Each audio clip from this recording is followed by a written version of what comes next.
Hey guys, welcome to the 19th episode of the Awareness Podcast. Today we're here with our guest Cesar Sancho. Thank you very much for being here. And yes, introduce yourself to the people. Hey, well, I'm Cesar Sancho. I'm from Spain. Glad to be here. No, that's good, man. Cesar, thank you very much for joining us today, for being willing to come and have a conversation with us, brother. But first, before we get deep into everything that we want to talk about today, tell us a little bit more about yourself. Like, how was the journey as a football player, football, soccer, whatever, coming from Spain? How was it from the beginning, brother? Well, it's been a journey, that's for sure. I started playing when I was 3, 4 years old. So kind of 22, 23 years ago. Playing in Spain my whole life. Born and raised there. My whole family is there. Playing local clubs at the beginning until I was 16, 17. I was lucky enough to go to Atletico de Madrid Academy. Okay. Them in Madrid, where I played for the U18, U19 teams for a year and a half. I was going to be there 2, 3 years, but then got injured. Got a big injury in my hips. Had to go back to my hometown, to my semi-pro team, third division team. While I started college in Spain, I was studying law in Spain actually. And yeah, at that point, I was in that stage that you are almost there, you are almost professional, but you don't really make it, and you're kind of in that limbo. While I was in college, we were training in the morning, so it was really hard to do both at the same time. And that's when my agent came to me, and he was like, "Hey, there's this option. You can go to the US. We can find you a good scholarship and this good level there." I wasn't really sure about that. Yeah. Somehow he convinced me. I was lucky, and I had a full ride scholarship in a small school, a small D1 school in South Carolina. Okay. And yeah, I mean, that was my process to come here. I wasn't really sure. In my head, I was like, okay, I'm going for 1 year and then coming back to Spain, and yeah. Loved it.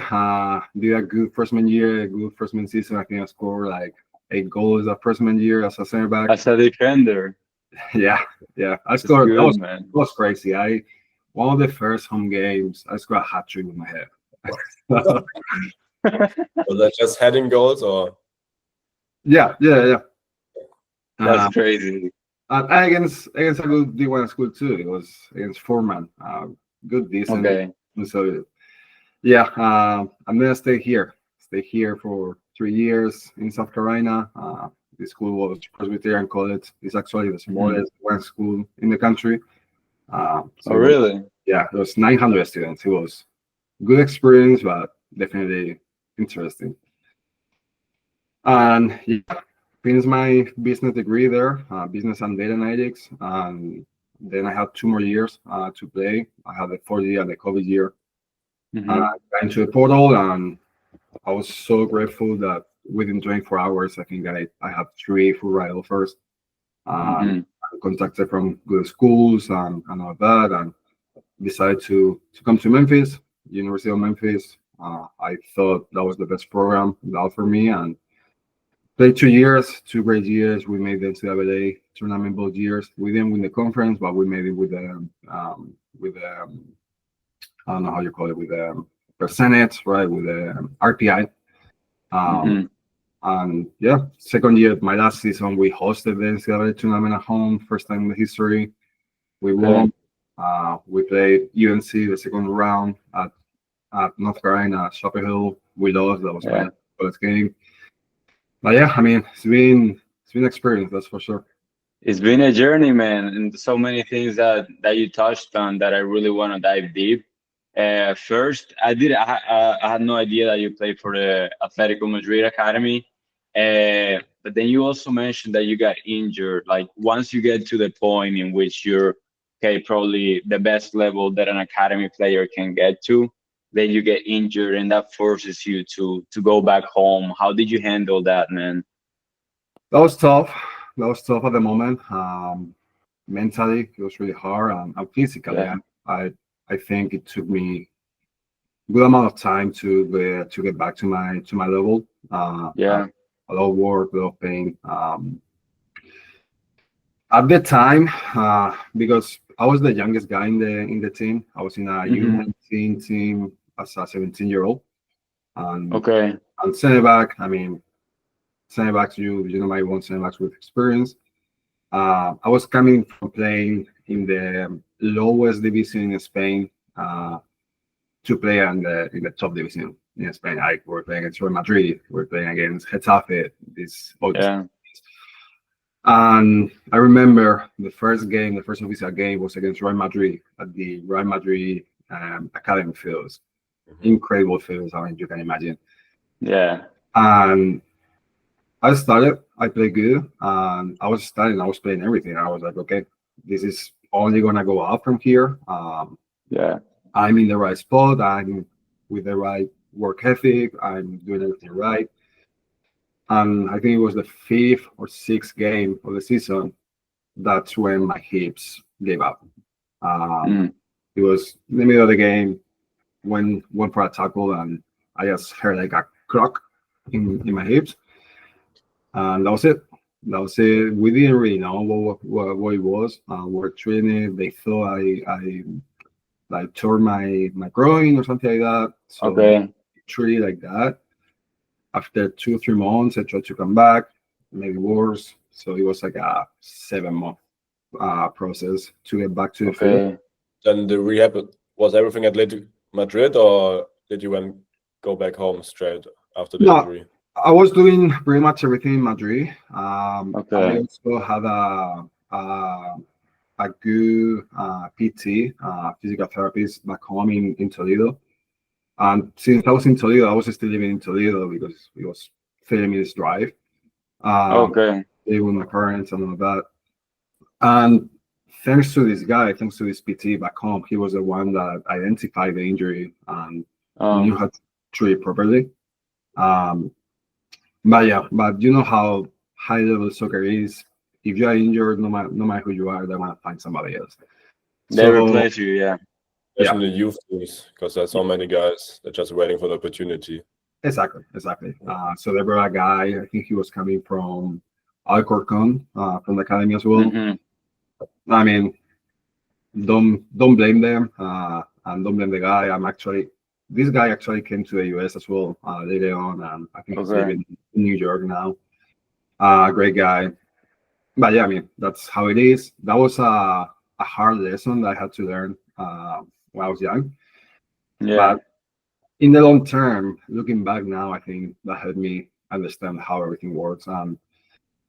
Yeah, I mean, I stayed there the second season, but then winter came, the winter window, and my hometown team, he was in second division B, the senior Hmm. team. So they were looking for a center back, and they just gave me a call. They were like, "Hey, we know the situation is not the best right now.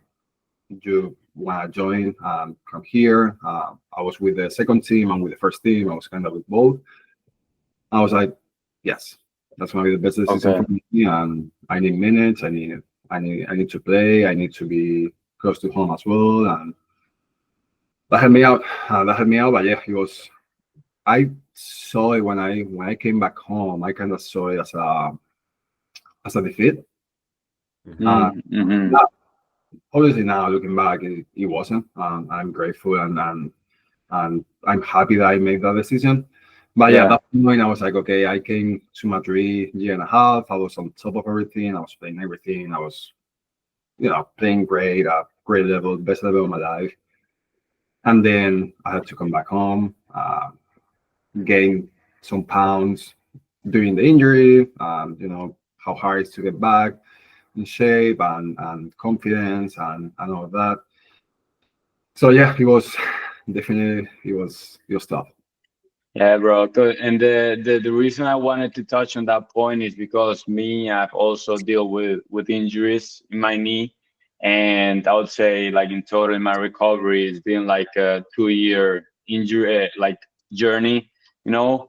And what you mentioned at the end, I think is key, that you end up being grateful for it. But then the thing is that at the moment that it happens, you don't necessarily see that, you know? It's like you're thinking about the worst thing, about, yeah, this is messing up my journey, this is messing up my process. Do you think that now looking back and seeing the net of, okay, what it led you, because probably if you didn't get injured, you wouldn't be here, you know? You don't know, like, do you think that at the end of the day it ended up being something positive or something you're grateful about? Yes, I think everything that happens to you is for a reason. Yeah. Talking with my mom, I'm really close to my parents. Talking with my mom always says everything happens for a reason. You don't regret for anything. And I think that's something important. That's something I tell my athletes now, because when we get injured badly, first Yeah. thing we think is why me, right? We feel that guilt, and almost like if you did something wrong. It's like, Yeah. why me? Why is this happening to me? Why couldn't be to another person, and all of that. But end of the day, I mean, life happens, man. And that can happen in sports, but you can also get fired in your job. You can also, I don't know, have a car accident. Anything can happen, and it's part of it. I mean, you don't get injured when you're just laying down on the couch, right? You get injured playing, and when you play at a high level, there are more risks. And now that I'm older, now that I've been through all those things, I feel like the athletes, they need to try to find the positive, right? And Yeah. they're not gonna see in the short term, but they're gonna see in the long term. Like you said, if that didn't happen, I wouldn't have come here. Probably I would have stayed in Spain. Most likely I wouldn't have made it to the top level because it's really hard. Most likely I would have gave up school, gave up college, so I would have ended up playing in a third tier in Spain, making normal money, Yeah. without a college degree, without knowing what to do, and when I hit the mid 30s.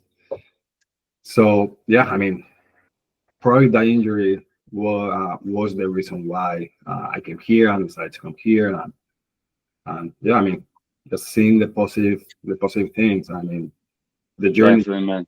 your life can lead to many different options. So It's a great mindset. You also, in the end, you said like you didn't saw it as a defeat, because I think also like the way you reacted, of course, it's a bad situation. But as you said, like as a high performing athlete, there's always a risk to getting injured. And also like, I mean, I also got injured like for 1 year, also in my hip actually. But then you realize, I mean, I'm not the only person who gets injured. That's just the way I have to react it. And then you found different solutions, and now you ended up here, and it seems you're very happy with your current situation. That's can't, really com- nice. can't complain. Yeah. Yeah, I heard something the other day that there are no good or bad things. What makes it good or bad is how you react to them. And that's basically what you did. Like, you reacted to it in a very good way. And you can see the reward of it, because that same situation, that same injury could have led to a depression for somebody else, you know. But then it's how you react to those scenarios. I think that's very valuable, man. And now that you came here to the US, okay, this situation presented this opportunity for you. You came to Presbyterian College, right? Yeah. How was that adaptation process for you, coming from Toledo, Spain, to a new country, to a new language? How was that adaptation process for you, brother? I always say that it was a little bit hard, but to be fair, talking to other people, I don't think it was that hard. I think it was Mm, pretty smooth. It took a while. Obviously, I didn't know the language. I didn't know English when I first came here. But I knew okay. the basics, like what you study in high school, but that's pretty much it. Thank you. Hello. Bye. Exactly. It's like, hey, can I use the bathroom? Yeah. That's pretty much it. Um, so that was a grind, because obviously I was coming as a starter center back. That was the idea for the Uh-huh. coach, and I started from the beginning. But it was hard for me because I couldn't understand the coach. We were at practice. I didn't know what he was saying. Mm, I didn't know. what he wanted from me or from the team.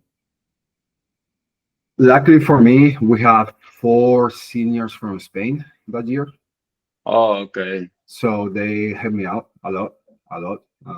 They kind of translated everything, and they were helping me out.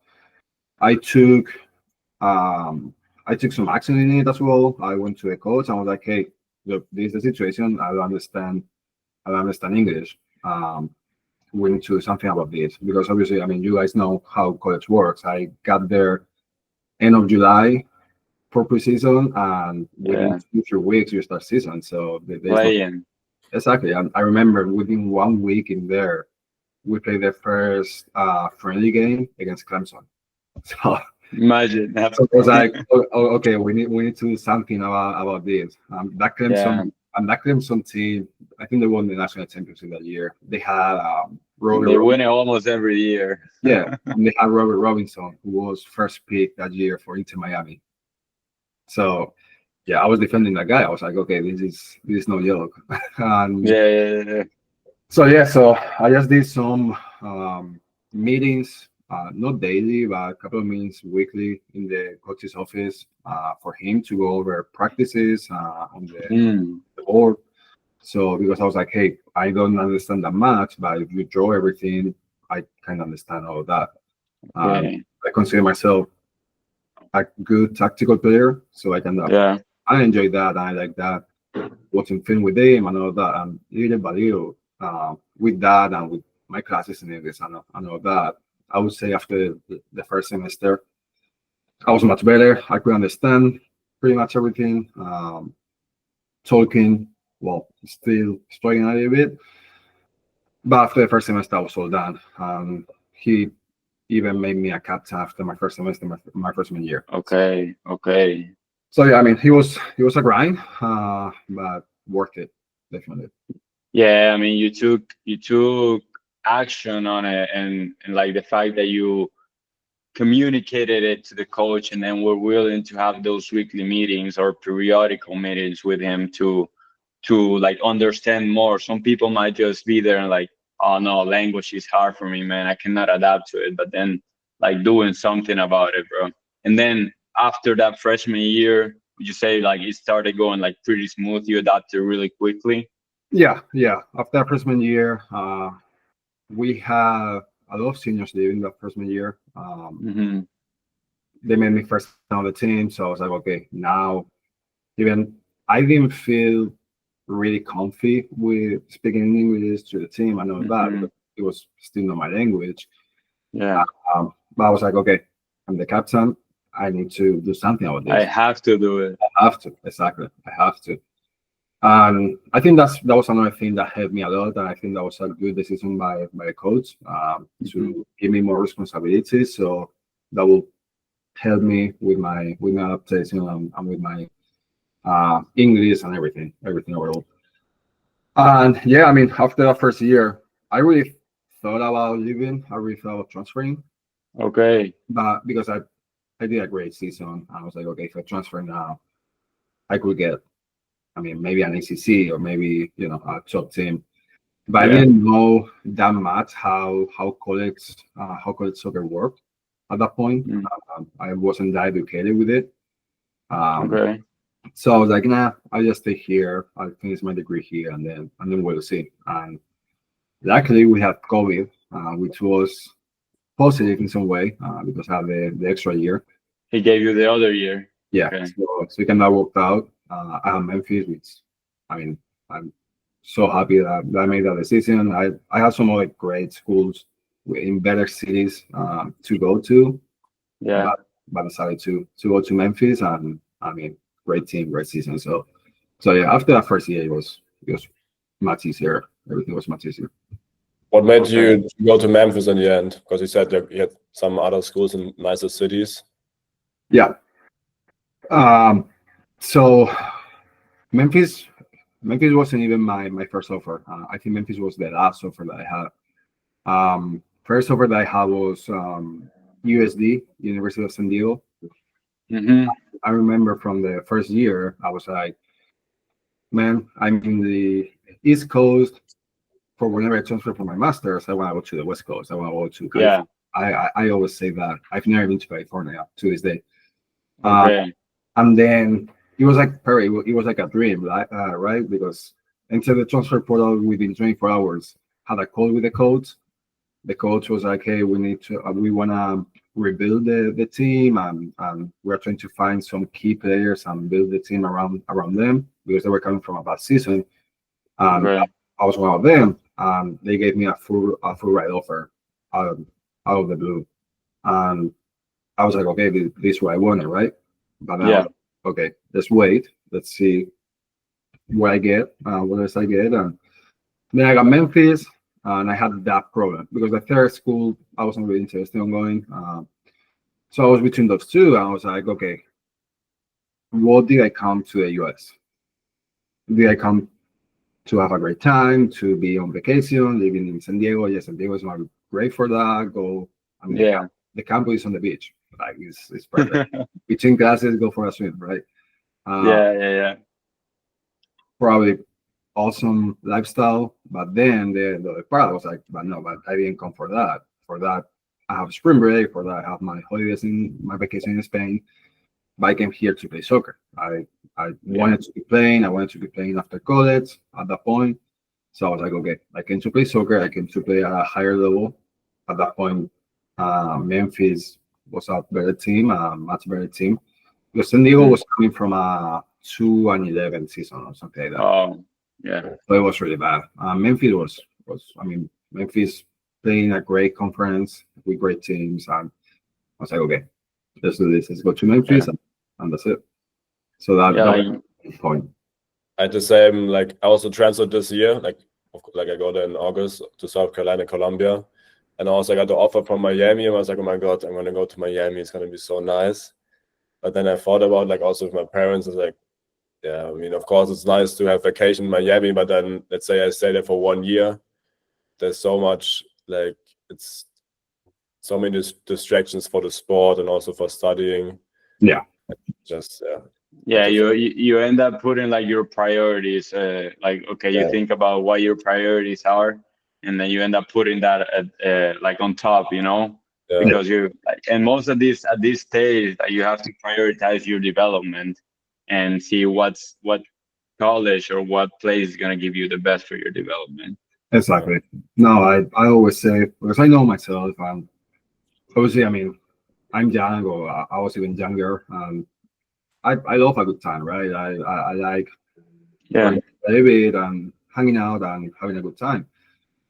But because I know that, I'm like, okay, if I go to San Diego, it's not gonna be good for my soccer career.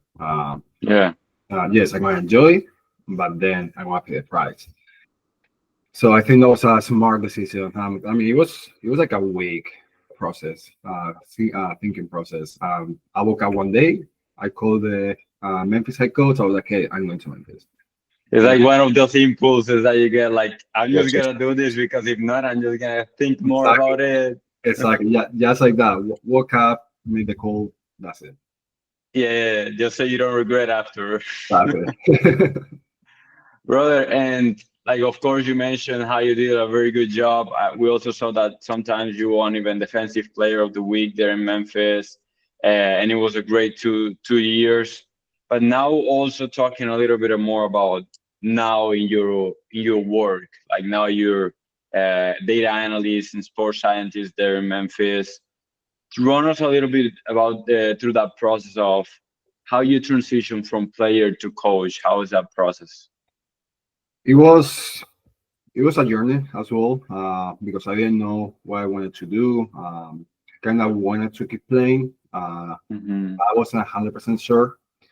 I had the opportunity to play, but I had the opportunity to play in Europe, back in Europe. Like after Memphis? After Memphis, after college, yeah. Okay. I had the opportunity to play. I had some offers over Europe.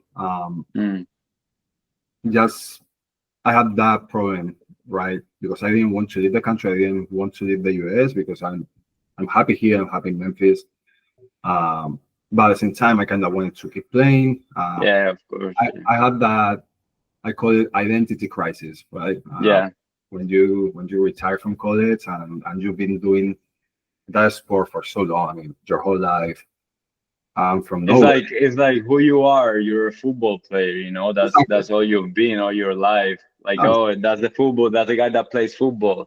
That's how you'll exactly. be recognized all the time. Exactly. I mean, I was every time I went back home to Spain. My family was like, "Hey, how is football going?" Right? Yeah, Uh, yeah, yeah. Now, not anymore. So, so yeah, that was a crisis, and I think that I wanted to keep playing just because of that, just because that's where I knew my whole life. That's where I was, and I felt like I was made for that, and I was made to be a football player, and that's it. So it was Yeah. like a long process. In the meantime, I I got a job offer from Magis that you mentioned before. Uh, Yeah. this company that I'm working at, basically Magis is a private soccer coaching academy. So Okay. we do one-on-one training, we do small group training. Uh, Hmm.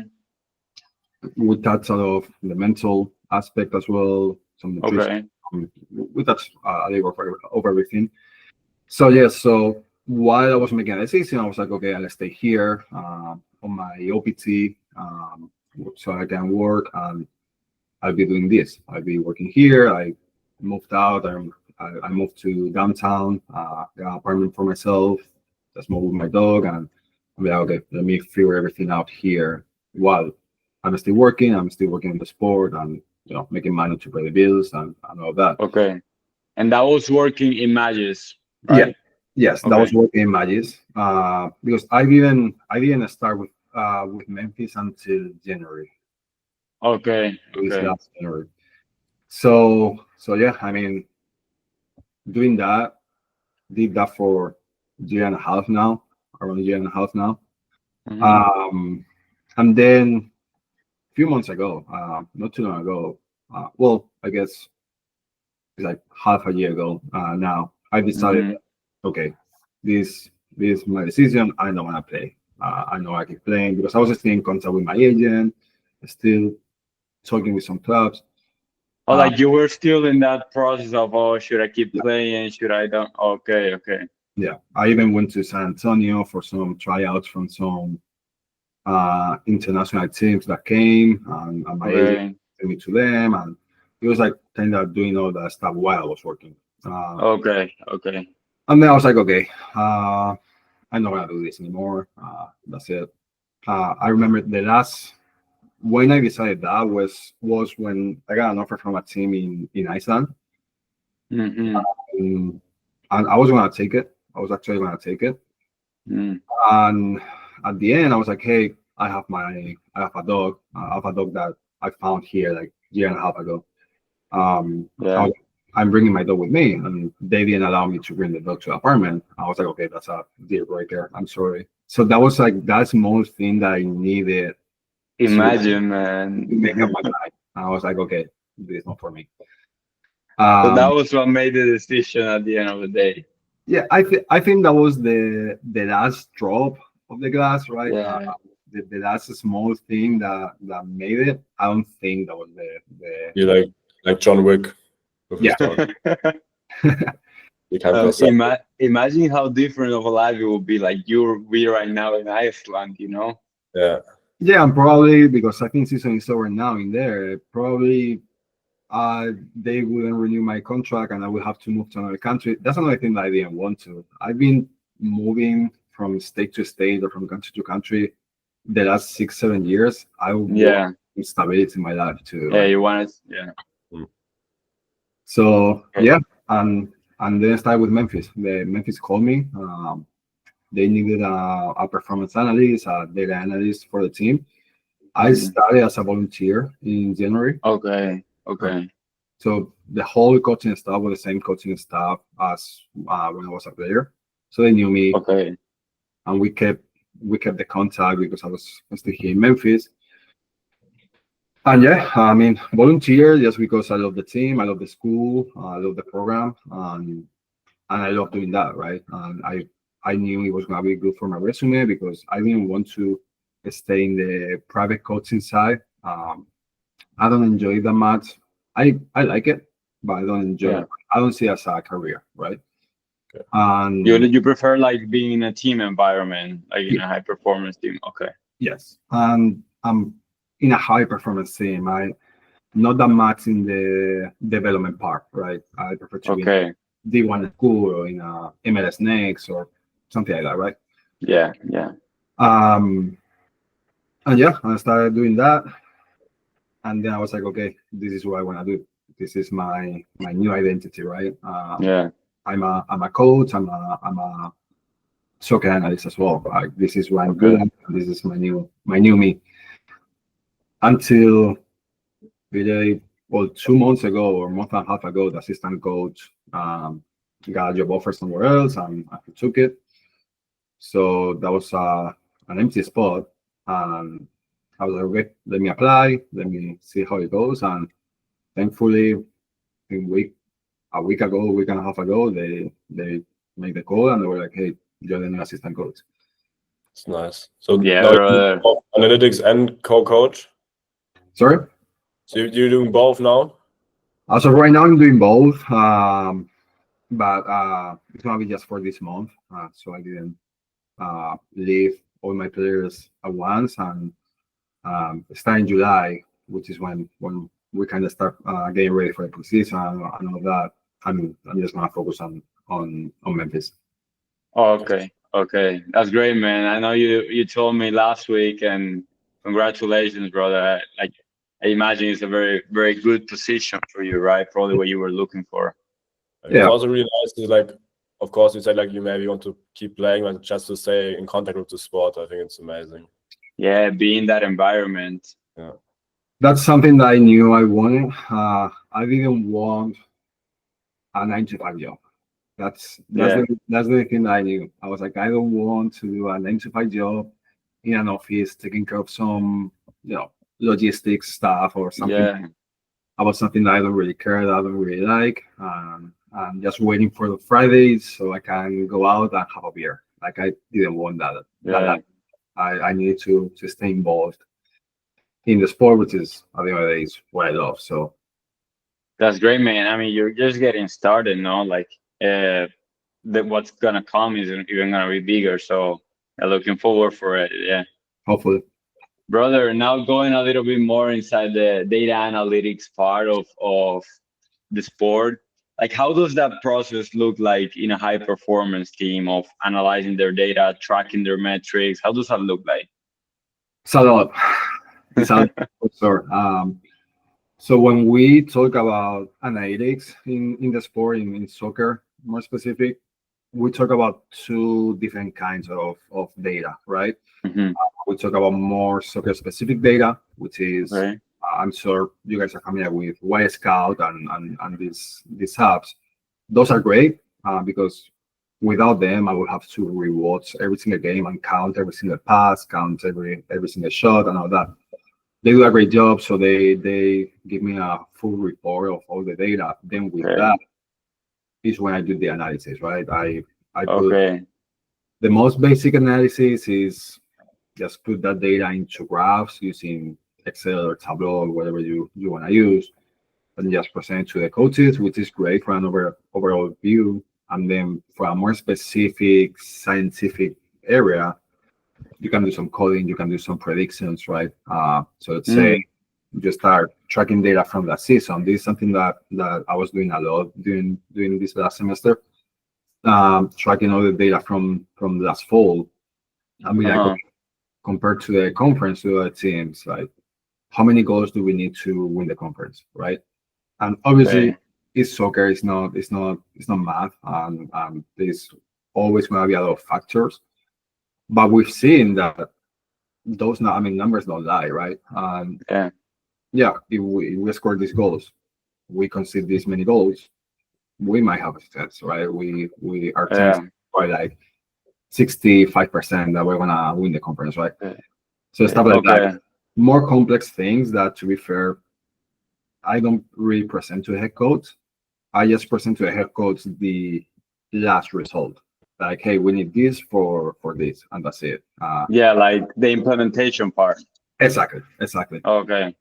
But yeah, it's there's a lot of things that you can do, and I'm excited now with the position that I got because now I'm gonna be full time, and I'm gonna be Yeah, able to do all the things that I wanted to do in the spring, but I didn't have the time.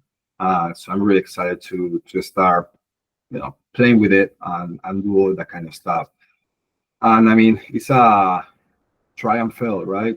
You try yeah, something, doesn't work out, or it fails, or it's not true, then you try a new thing until definitely. you find a formula that you can go with. So that's with the soccer specific part, and then the other part is we use the GPS trackers The for catapult. the catapult. Yeah, we use the Okay, catapult, uh, and we use that for more of a athletic performance, right?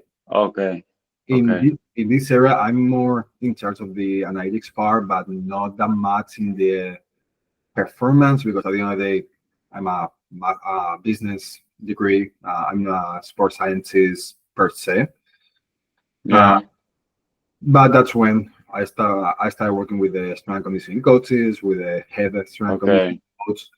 coach. So we kind of partner up and work with that. But one of the things, for example, that we used before, it was really really successful. Is a guy that came in the fall. He transferred in. He came injured with his hips actually, same injury Hmm. that I had. So yeah, he was out for like 6 7 months.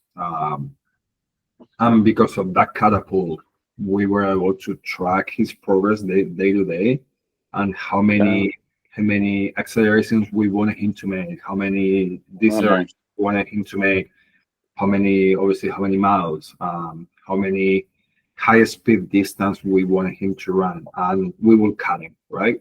Mm, Okay, he's going to do 20% today. So when he hits that 20%, let's say it was like 14 accelerations and this amount of miles or whatever. When he hits those numbers, because we can track all the data live during practice. So when he hits those numbers, we're like, hey, you're off, stop. stop, you're off, go do rehab, stretching, Okay. train, and all of that. It was like that for like a month and a half.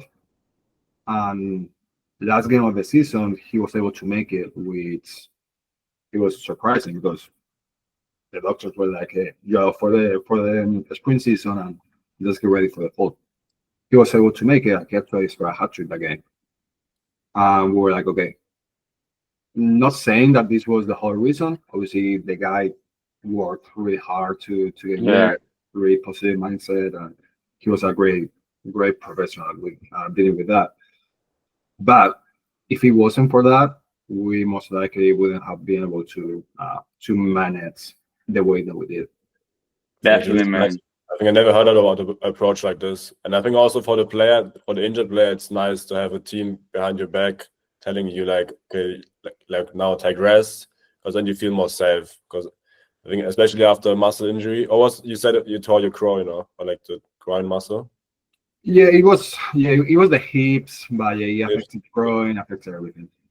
Yeah. Like Okay. with the muscle injury, you never know if you're actually fit or not. But then with the numbers, you feel more safe. Yeah, and I mean, as you said, like you have the theoretical part, which is what the data gives you, and of course, when you put it into practice, it's different. But at least that data gives you the highest chance of achieving what you want, and it's like you're basing it also on data, on facts, you know. So I think that's great, man, and something that I mean, I'm from Colombia. Coming from Colombia, we don't have that approach over there in the youth sports. And then coming here to the US, you start noticing a little bit more, and now every time more and more. And I think you bringing that to the team as an assistant coach is just gonna make it way better, man. And I also wanted to ask you what are kind of like the main metrics, both in the soccer part and then in the performance, like the athletic part that you look for the team. If you can give us like an estimate, you know? Yeah, the performance part, the main metrics that we look at is obviously distance. Okay. Because with the distance, for example, let's say a guy, because before we would be like, okay, if this guy played more than 60 minutes, he's going to recover the next day, right? Uh-huh. But let's say this guy doesn't hit over 3 miles or 4 miles in 60 minutes. Then the Okay. next day, that guy, he's not going to do a high intensity training, but he's going to run. He's going to But he's run. able to do more. Yeah, let's say we set the standard on 5, or we might take the average of the other players that play over 60 minutes and be like, okay, the average is 4.8, and you run 3. So tomorrow, Mm. 1.8 miles. So you get to that way you can maintain the fitness. It's not making run just because you want to make run, obviously. Yeah. It's just so you can maintain that fitness level. Okay. We don't want those peaks, right? We don't want that underperformance peak, and we don't want that burnout peak. We want to keep it constant. Stable. Exactly. Okay. Obviously for soccer performance, but also injury prevention and all of that. Yeah. So yeah, that's distance, accelerations, decelerations. That gives us a lot of useful information. High speed distance. Okay. I'm trying to get, because right now we have the kind of Best. the best. I'm trying to get the belt. The little belt. Okay. Because that one tracks the heart rate. And the I want best- to ask like, what is getting Yeah. tracked? Just the speed and the miles Sorry? right now. That's what I wanted to ask. Like, what is getting tracked right now? Yeah, it's getting tracked. That the miles, the acceleration, decelerations, speed, top speed. We use that a lot as well. Okay. Because we have the top speed. We do like speed tests, so we know the top speed of every player. If a player doesn't reach the top speed in a game, okay, we can look into that and be like, okay, why he didn't reach that speed, right? If You he's also- able to do it, why he didn't do it? Okay. Yeah. And then, yeah, it's just those kind of metrics, the ones that we're mentioning now. That's why I want the thing, so you can track the heart rate, you can track other other things with that, which I think is going to be more useful for the health of the players. Yeah. So yeah, we And then it might also because I've been seeing heart rate can also can help you predict if something is gonna be wrong, you know. For Exactly. example, somebody's heart rate is getting like higher or something. You're like, okay, this is not normal, and then start looking and getting deeper into why is that happening, if something's coming, and then probably even prevent it. Exactly. I also wanted to ask, Sure. do you see like the graph of which minute, like, I don't know, maybe in the first half they run 3 miles and then in the second half they only run 2 miles? Or You can, yes, you can. In the laptop, in the app, you can see like a line graph when that guy was running more and less, and I think that's really interesting. Also for the football part, like, I don't know, let's say like after the 70th minute you have 10% more wrong passes, something like this. Exactly. So those are the things that we look at.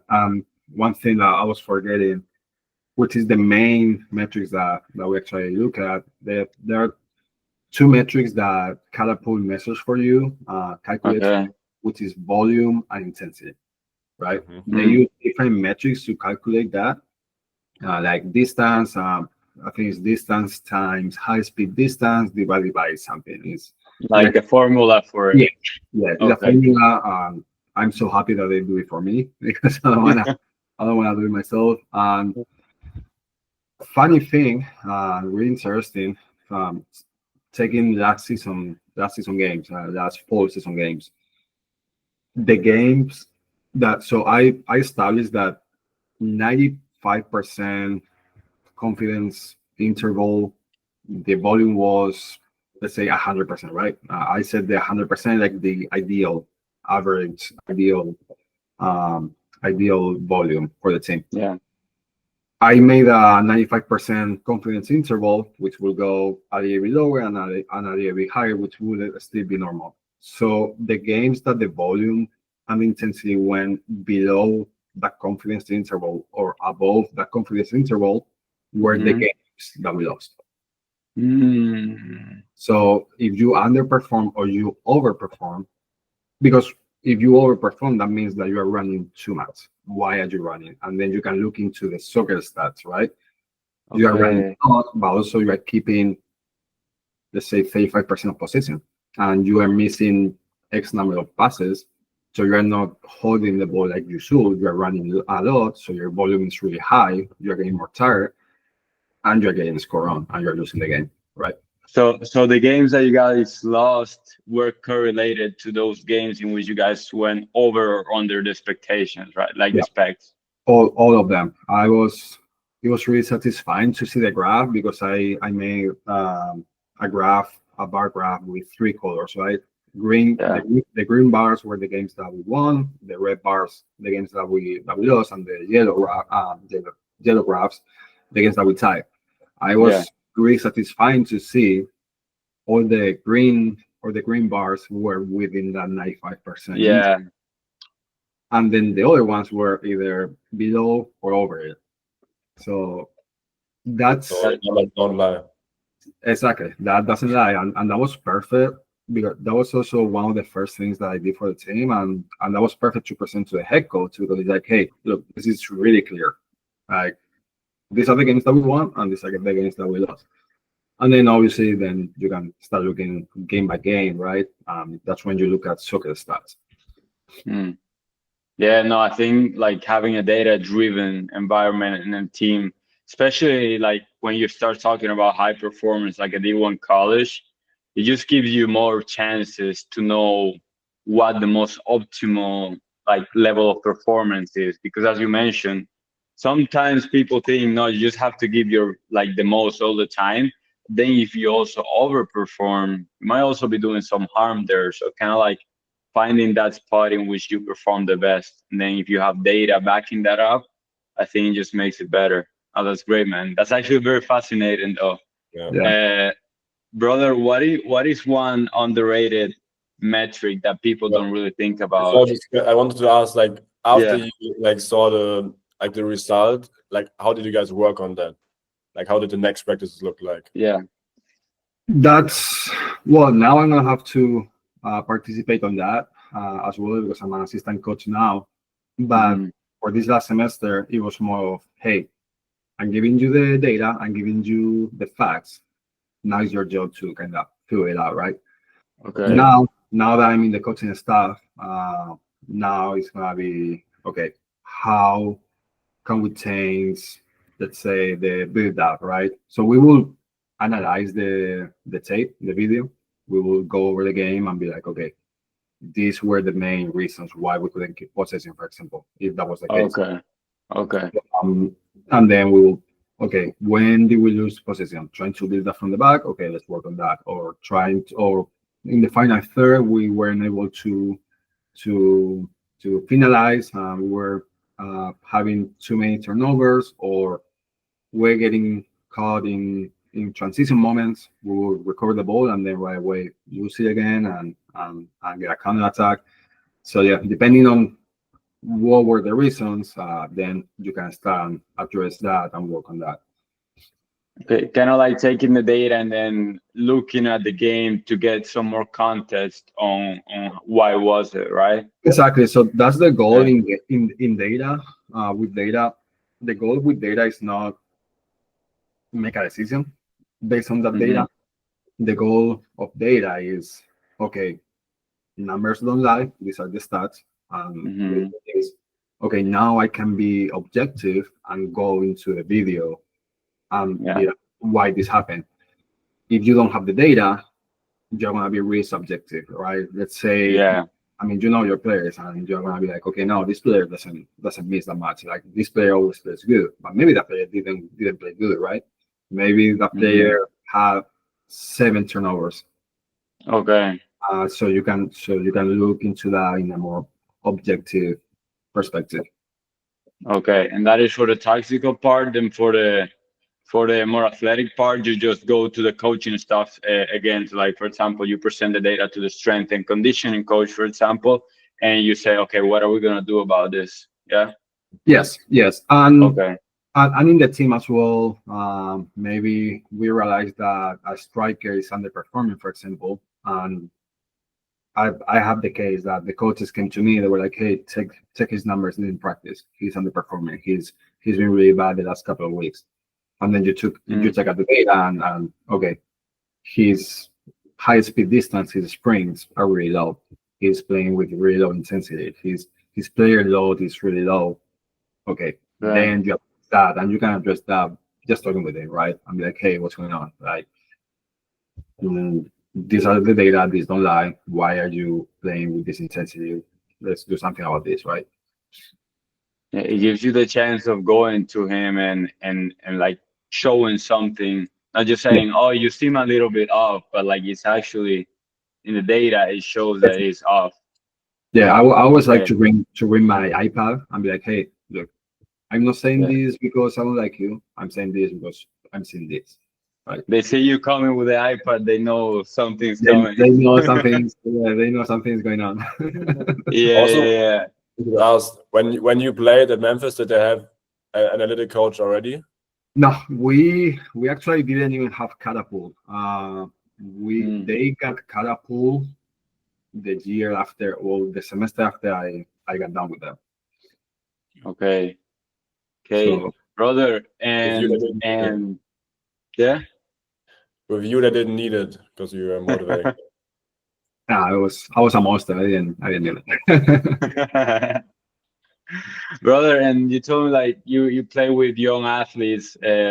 You play now. You work with young athletes. Sorry. Also in Magis, of course. You're also in Memphis. But what are the main things, like looking at it from a analysis perspective, that you see the young guys lacking the most when they perform, when they play? Commitment, commitment. Okay. At least here in the US, that's what I've seen. It's a common theme. It's been a common thing during the last year and a half of me working with them. Okay. They, this is my perspective at least, but they want to play at the top level, but they don't wanna do what it takes to reach that top Mm. level. They don't wanna work. They Some of them think that just because they show up once a week to a private lesson, to a private coaching lesson, they feel privileged enough and they feel with the right that they have to be in the top teams. And it's like, no, like you come here, like at the end of the day, my players, they train with me once a week, 1 hour a week. That's it. That's how our programs are designed. Our programs are not designed to the main training. Our programs are designed to be a complement, most technical complement. But yeah, I mean, they don't want to wake up early. They don't want to work out now in the summer, right? The summer is perfect time to grind, right? They Yeah. don't want they don't want to wake up early and go to a gym. They don't want to eat healthy. That's the main thing. That's a really big thing that I've seen. These kids, they don't eat healthy. I mean, there was one time I had one of my players throwing up in the middle of the session. I wasn't even fitness. Of throwing up in the middle of the session. I was like, "Hey, what did you eat?" That's like, "Yeah, I ate Chick-fil-A." Okay, you ate Chick-fil-A. There you Then go. this. You don't have to ask anything else. Exactly. I think it's the hunger, right? When I was in Spain, I mean, it was the culture. Yeah. So the culture. You grow up. I'm sure in Colombia it's the same. I'm sure in Germany it's the same. You eat, drink, and breathe soccer. That's it. That's all. That's Yeah. all. Here, they have so many things. They have everything so easy given to them. Most of the part, most of the people that I work with, that they don't have the hunger. They're not willing to go the extra mile. Yeah. They probably like I think it's like it's called a fancy like extra session, like having a private coach. But the idea of the private coaching session is like you like shorten the technique, you have to correct this and this, but then actually you have to do the work on your own. Exactly. I shouldn't be working on conditioning with them. Oh, And okay. Yeah. and I have, because in some cases I had to, because otherwise, because I always tell them I love high intensity training, right? I believe, I'm a true believer that you gotta train at high intensity to play at high intensity, right? So I mean, Definitely. my training sessions, they're not easy. They're hard. I'm gonna ask a lot from you. I want to ask for a lot of speed of play, a lot of intensity. And here's the problem: if you are not with a fitness level enough to deal with that, then you're not gonna take advantage of my sessions. And we're gonna have Yeah. to work on conditioning to get you to that level, so you can play at the level that you wanna play. Yeah. So sometimes people think that just by them playing, they're gonna get in shape. Sometimes you have to get in shape to play well, you know? Exactly. Exactly. And I think what you mentioned is so true. Like a lot of people underestimate what it takes to get to a high level, what it actually takes. Because as you said, like in Colombia, there are some guys that their life depends on them making it to a football level. So they're gonna work harder, they're gonna work more time, and just somebody that's training one time a week. And yeah, at least you're doing something, but not doing enough to get to a level that you want. And I think the problem comes when you feel entitled to something, but you're not putting the work for it, because you then get frustrated, then you start complaining, and that's where people just start thinking, "Oh, it's not fair. I've been putting in the work, but have you actually?" Yeah. And that's like the main problem there. So I think you touching on that point is key, especially here in this environment, though. That's I what mean, you Camille see said. it. Sorry.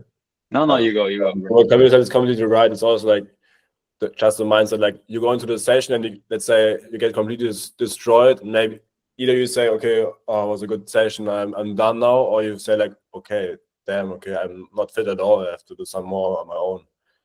Because then if you have just one session a week, 1 hour, it probably takes you like 6-7 weeks until you're actually ready for the session. Yeah. Yeah. And I've done everything. I gave them, some of my players, I gave them workout plans. I gave them conditioning plans. But then I was like, hey, I know I'm in your house every day. Yeah. It gotta be you. But I always tell them, I've done it. I've done my career. I'm really happy with my career. I'm really happy where I got to. I've done it. I'm happy with it. I don't care if you do it or not. But if you really say that you want to do it, then do it. Yeah. Right? And another thing, I mean, they think that going to D1, right? They don't want to play D1, and they think that playing D1 is going to be fun. It's like a walk in the park. And girls, living like a quarterback, right?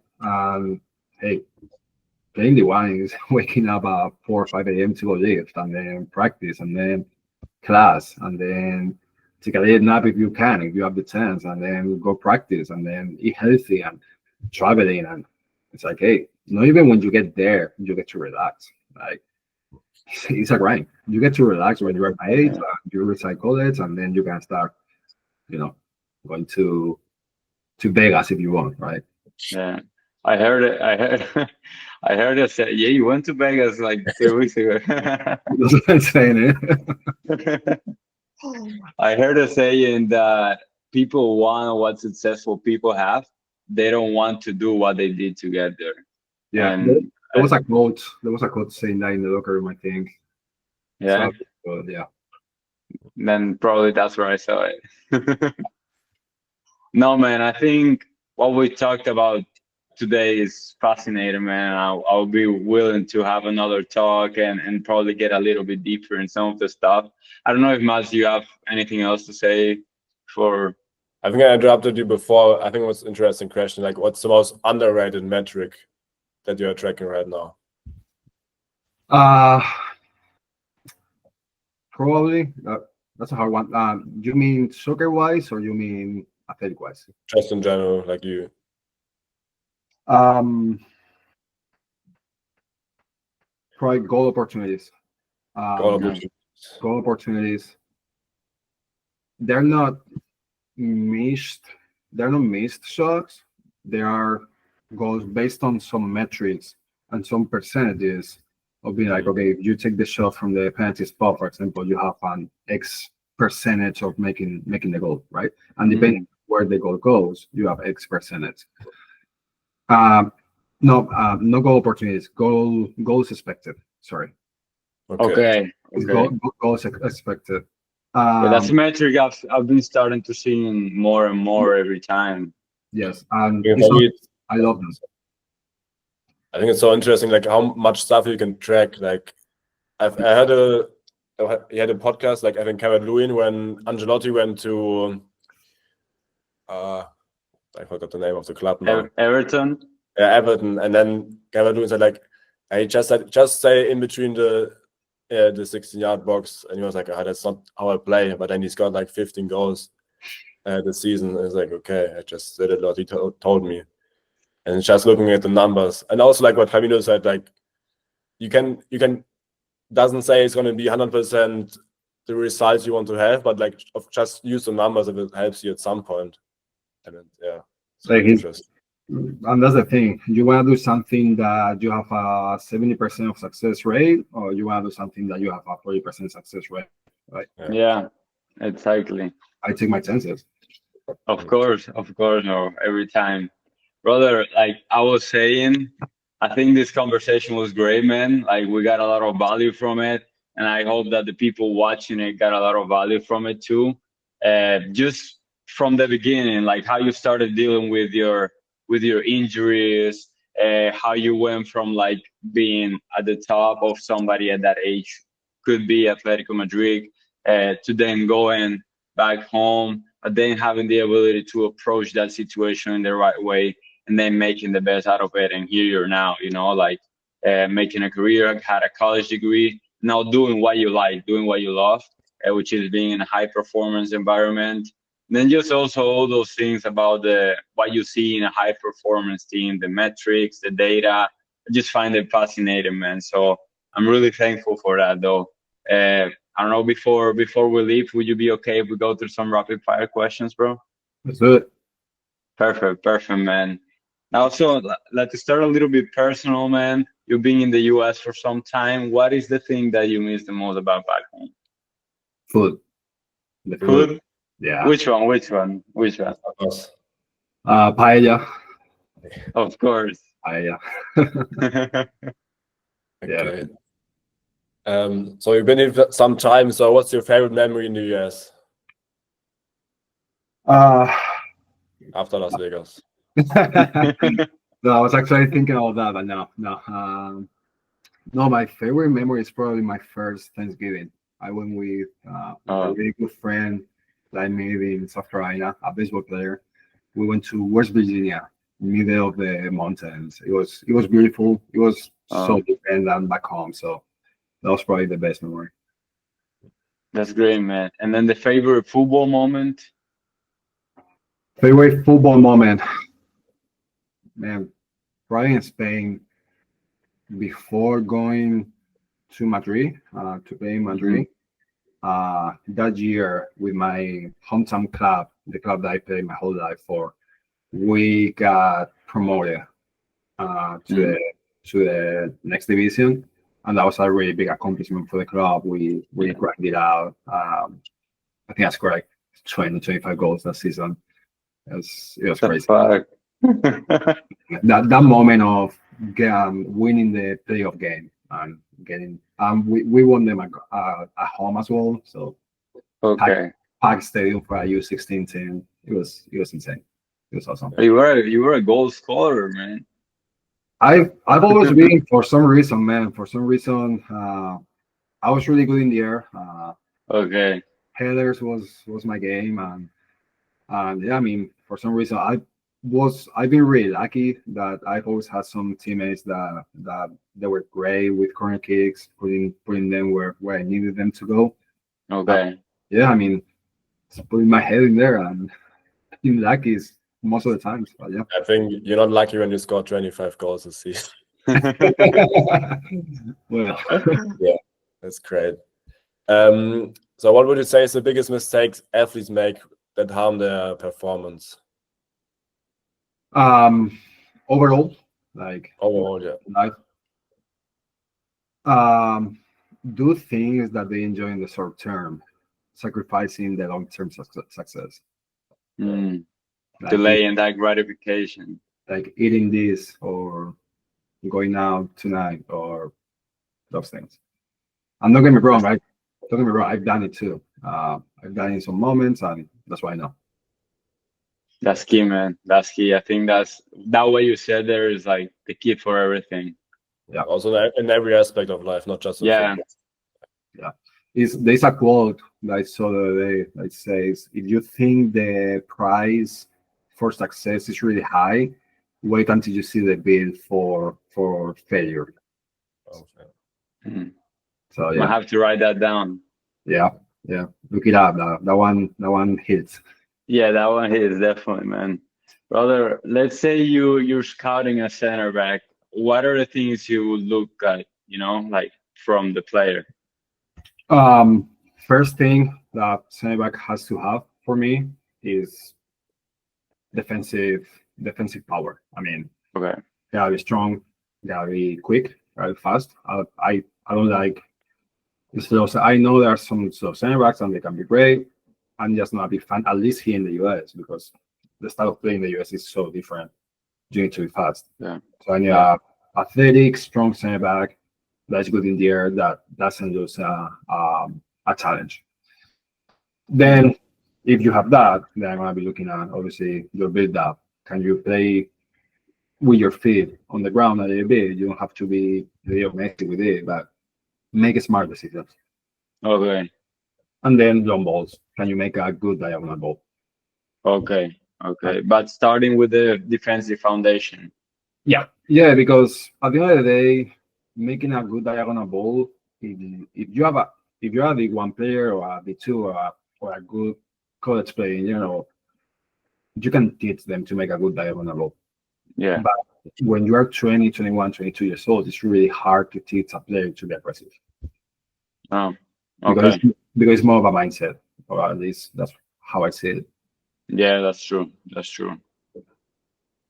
All right. And all stats aside, who's your favorite football player? Like not looking at the numbers or anything. Or All-time favorite football player was Fernando Torres. He was Fernando my idol. El Niño. El Niño. I was actually, funny thing, when I was younger, when I was a kid, I was center back, and I would always wear number 9 because of Fernando. I was the center back wearing number 9. That's crazy. Just because him. Just because him. Because he was. so goal scoring ability comes from. That's where your goal scoring ability comes from. Yeah. Watch some highlights. Brother, what's a dream team to work for? Atletico de Madrid. Yeah. My whole family is an Atletico de Madrid fan. Okay. I grew up. I didn't have any option. I was an Atletico de Madrid fan. That's an intense coaching team that you have over there. Yeah. I think that's why I would like it. I like the intensity. What's the name of the like the strength and condition, or like the conditioning coach? Profe Ortega. Yeah, I've seen that. It's so funny. He's crazy. Did you get to meet him when you were there? Did you get to meet him? No. Okay. Any of you guys, when you played there, are they playing any in good clubs? Any good players? I know players that I played against. I remember in Real Madrid that year. I don't know if you guys know Oscar Rodriguez. At some point he made it to the national first team in Spain. I think he's playing in Leganés right now, or Sevilla. Okay. Leganés or Sevilla now, but he played like 1 or 2 seasons with Real Madrid with the first team. I played against I don't know Luca Zidane, the goalkeeper. Is Luca Zidane the goalkeeper? I'm not sure, man. Luca Zidane. So Zidane. Oh, Luca Zidane. Okay. Luca Zidane was the goalkeeper in the Hakimi. He was in Real Madrid Academy. He was a year older than me, but he was I've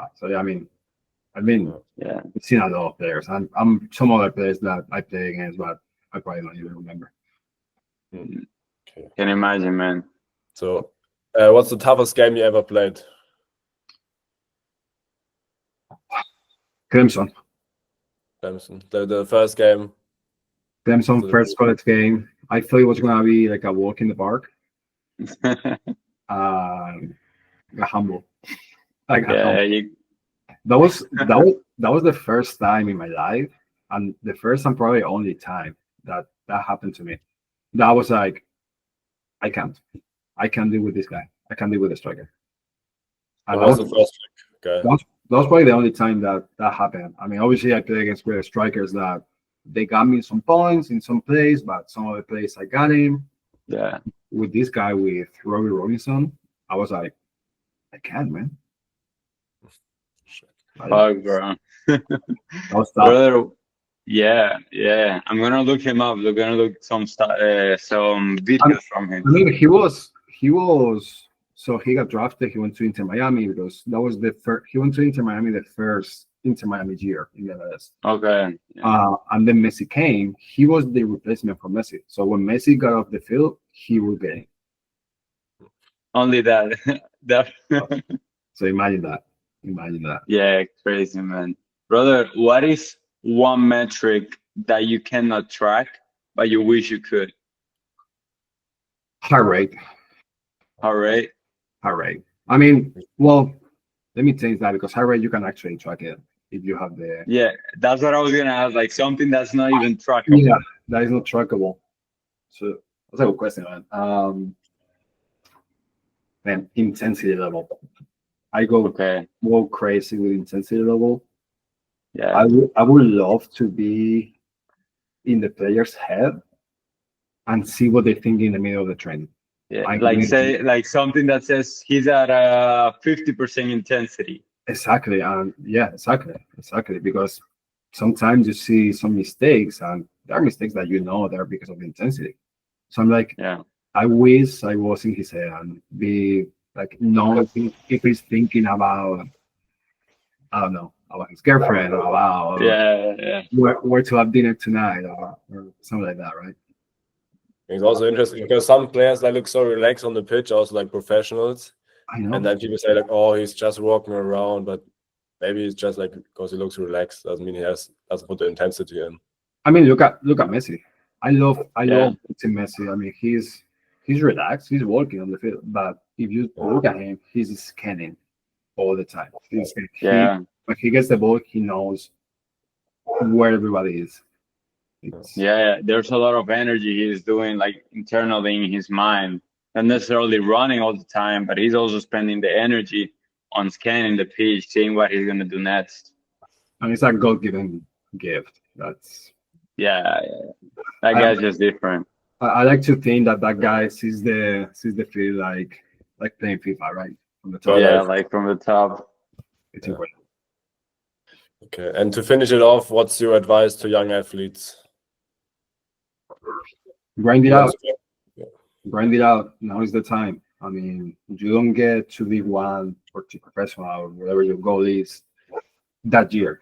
And you get to League One or to professional from 13 years old to 18, 19 years old. That's when you put the work on, and then you collect that work. So grind it out. Don't be lazy. And be patient for the result, right? Yeah. Be patient. Trust the process. Yeah. Sometimes. Sir? I have a great example of one of my best friends. Like he played like academy, the whole youth level, and then I think in Germany it's like this: if you play academy youth level, like Bundesliga, and then you don't make it, some of them they just say, okay, no, fuck it, I just play in the low division, get some money. But then, like my friend, he just said, like, okay, that's my goal. I want to be professional. And he just like kept going for 2 years now, and now he got the contract. Exactly. Just the process, and it's not the same for every player. For every player, the process, the journey is different. I've seen players that were professional at 17. I've seen players that may be professional at 26. Trust the process. Don't try to rush. Don't try to skip steps, academies, all that development process is there for a reason. So just trust in it, trust the process, keep working, don't be lazy, do extra work, and you'll have time to relax and to have fun and to go on vacation. That's great, man. That's great. That's a great way to finish it up, brother. And as I was saying, like, I'm really thankful for you taking the time and being willing to come and speak with us, being two unknown people for you. But I think it was a great conversation. I really enjoyed it. No, brother, just looking forward to perhaps have another talk another day and then get a little bit deeper in some of all those other topics that I was interested about. Yeah, man. So thank you very much from me. It was a lot of value in there, and also like some stuff. I thought about some stuff like with analytics, but there was some new stuff for me.